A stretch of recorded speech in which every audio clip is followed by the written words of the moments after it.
Maqaa Abbaa, kan Ilmaa, kan Hafuura Qulqulluu, Waaqa tokko. Ameen.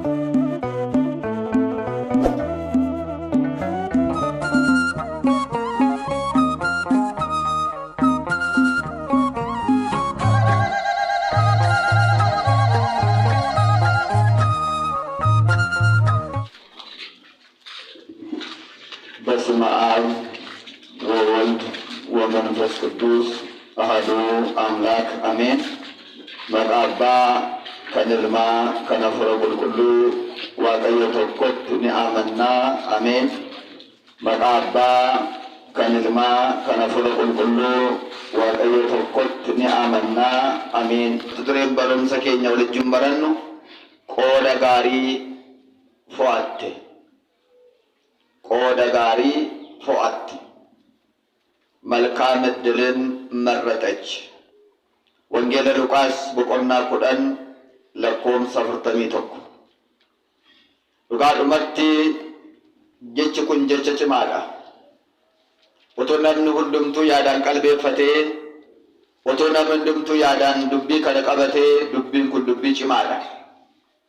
Dubbii namni hundumtuu fo'achuu qabu, filachuu qabu, carraa gaariif, carraa bareedaaf, carraa hawwataadha.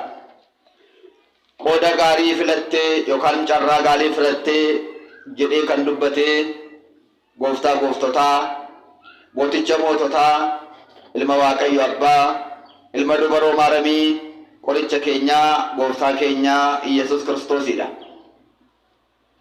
Kan inni ittiin jedhe immoo maaramii obboleettii Alaazaariidhaan jedhe. Maaliif akkas jedhe? Carraa gaariin isheen filatte kun maalidha? Har'a immoo carraa gaarii kana namoonni filachaa jiranii eenyudha? Obboloonni kun carraa gaarii kana filachuu isaaniitiif har'a eebba kan argatanii. Eebbi mana Waaqayyoo keessaa namaa laatamu eebbaa hundarra caala waan ta'eef. Mee duraan dursa gabaabseen seenicha isinitti hima. Akkas jedha.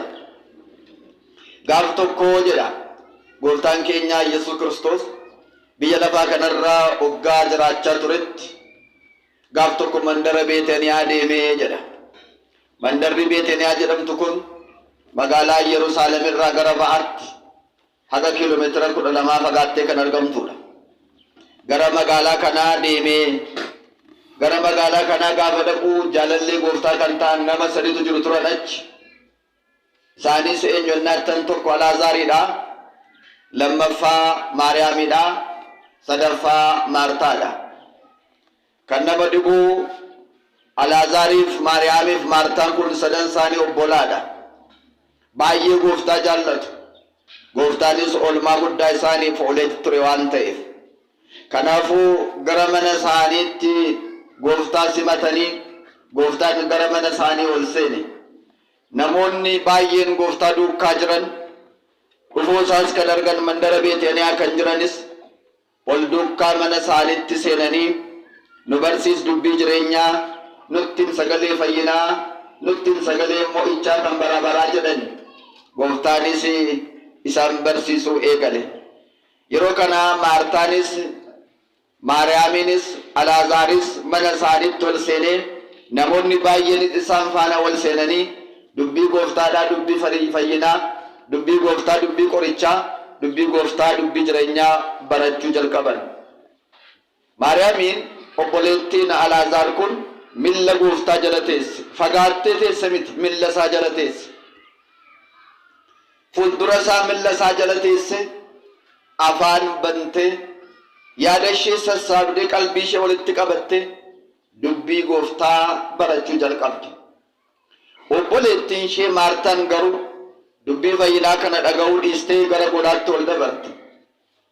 Gara godhaatti ol dabartee raattee ukukkura isaa mana keessaa ukukkura isa hin dhugne, isa hin guutamne, isa har'a kan guutamu yoo fakkaate bor immoo deebi'ee haaraa ta'u kana itti kukkuruudhaaf jalqabde. Sana qabde, kana qabde. Isa waa'ee ittoo qabde, waa'ee biddeenii qabde, waan dhugamu qabde, waan nyaatamu kam sana jette. Hundi isaa wal qixxaachuuf dadhabe.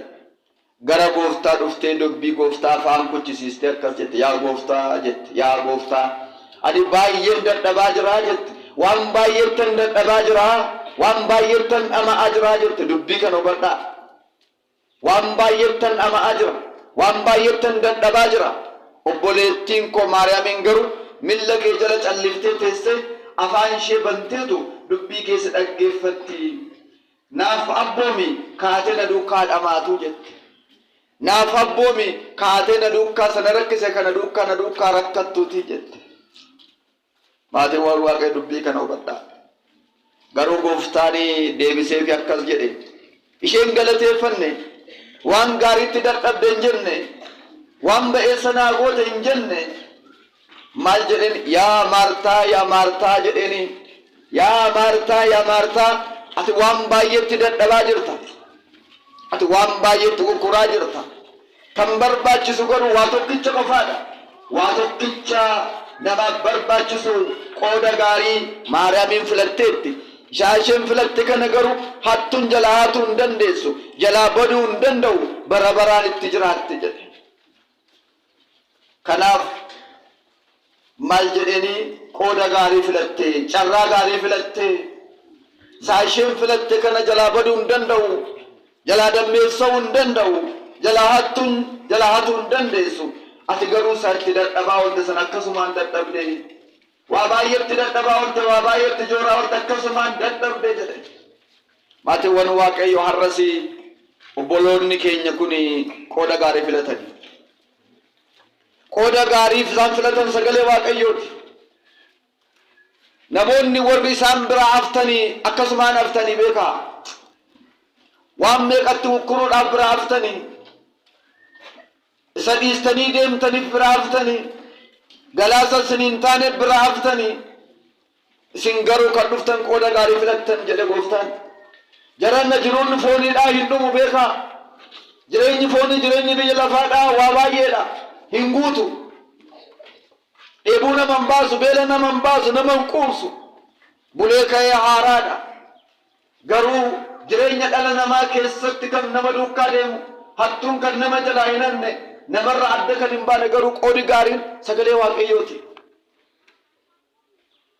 Sagalee Waaqayyoo jarana dhaggeeffachuun barachuun qooda gaariidha.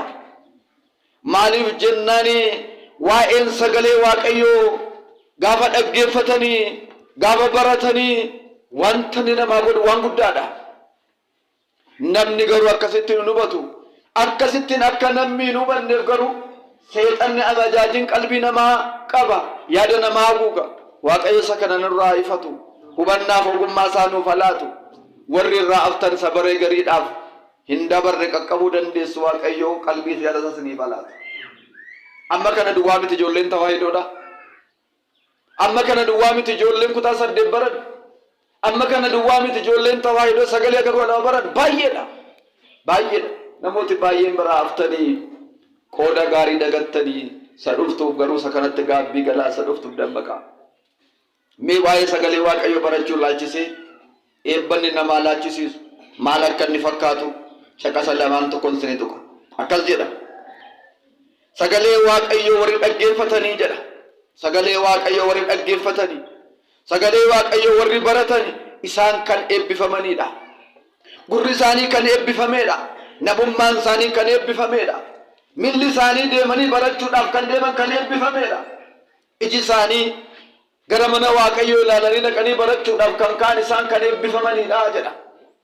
Dhugaadha, kan eebbifamanidha. Maaliif jennaan yeroo sanaaf gurri namaadhaa waan biraa akka hin dhageenyeef waan eebbifamaa kana akka dhaga'uudhaaf ta'ee jira waan ta'eef dhugaadha kan eebbifamedha. Milli namaadhaa gara hin taane deemuudhaan gara kanatti, gara mana Waaqayyootti, gara mana eebbaatti, gara mana galgalaatti kan qajeele waan ta'eef kan eebbifamedha. Iji Waaqayyoos kan eebbifamedha. Iji nama Waaqayyoos kan eebbifamedha. Ija Waaqayyoos eebbifamaadhaan daawwatama waan ta'eef. Waa'ee isa kanaadhaa wangeela Maatewos boqonnaa 13 lakkoofsa 16-17 irratti akkas jedhe gooftaan keenya, akkas jedhe qorichi keenya, akkas jedhe uumaan keenya Yesuus Kiristoos. Yaa ijoollee koo jedhe, yaa firoottan koo, yaa saba koo jedhe, isa isin dhageessan kana dhaga'uudhaaf abbootiin keessan baay'een hawwanii turan garuu dhaga'uu hin dandeenye.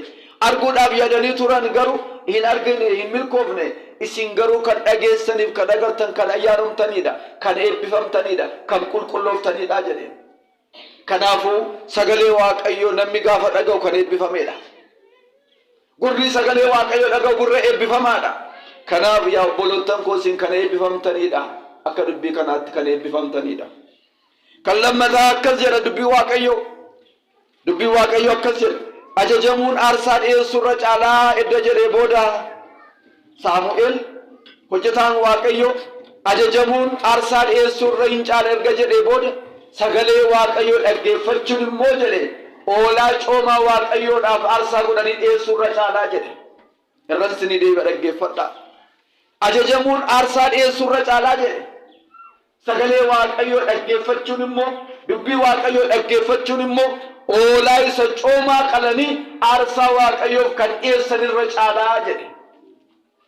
Tokkoffaa Matsaafa Saamu'eel boqonnaa 15 lakkoofsa 22 irratti. Karaa adda biraa sagalee Waaqayyoo tasgabbaanii dhaggeeffachuun, sagalee Waaqayyoo dhaga'uudhaaf qophaa'uun, sagalee Waaqayyoo dhaga'uudhaaf iddoo Waaqayyootti dubbatutti argamuun immoo dhugaadha. Kabaja namaa laachisiisa. Kabaja caalu, ulfina caalu, guddina caalu, kan hiriyyaaf qixxee hin qabne nama badhaasisa. Marree tokkoffaa Matsaafa Saamu'eel boqonnaa 3 lakkoofsa 10 irraa kaastanii yoo dubbistanii akkas jedha.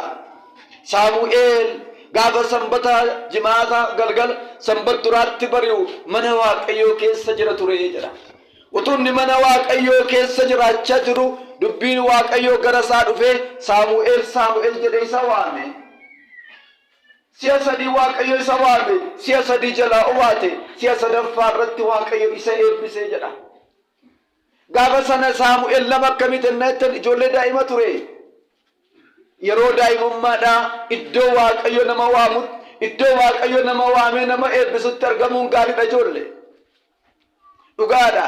Achitti argamanii immoo laphee qulqulluu yaada banamaan gurra banamaan utuu hirribi naman dagin utuu biyya lafaa naman dagin dubbii Waaqayyoo dhaggeeffachuudhaaf qophii ta'uun gaariidha.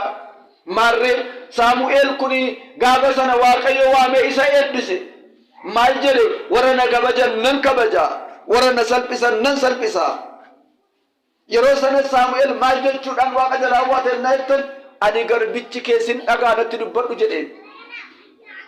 Kanaaf ijoolleen kun har'a ani garbichi keessin dhagaa natti dubbadhu jedhaniin uumaa isaaniin abbaa isaaniin gooftotaan hundaa kan qabu natti dubbadhu mee dubbii kee baradhaa natti dubbadhu mee sin dhagaa jedhaniin dhugaadha.